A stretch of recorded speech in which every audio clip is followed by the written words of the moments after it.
And what I do is I clamp it down on here, right? First I'm going to get that nice and tight so it doesn't move.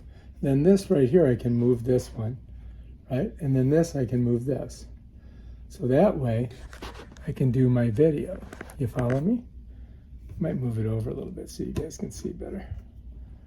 So once I'm there, then I'm going to take my camera, which is my phone, and I'm going to put it right in here. Just like that. And now, if I need to, I can change it. Like I can move it around, you know, and get different angles. And you just got to get it where you want it. And then you can twist it here.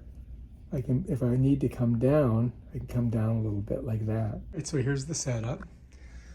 I got her locked here, locked there, clamped, locked here.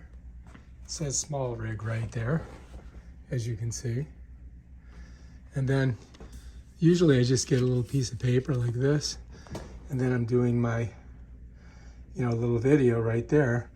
I got this locked out here, and I'm just using my iPhone. And that's basically it right there. Pretty cool, huh? This is my little studio that I shoot all my stuff on. All right, so bam, there's my camera.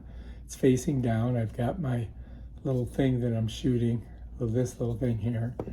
And I got my rig working. So this is a great way. You got hands-free here. You can get in here and do everything that you need to do.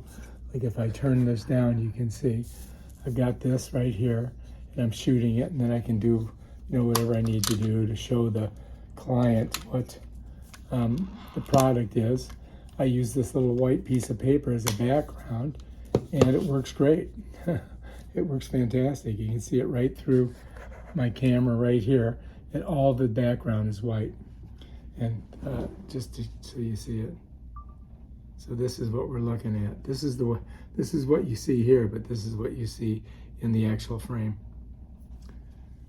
And that's how you do it.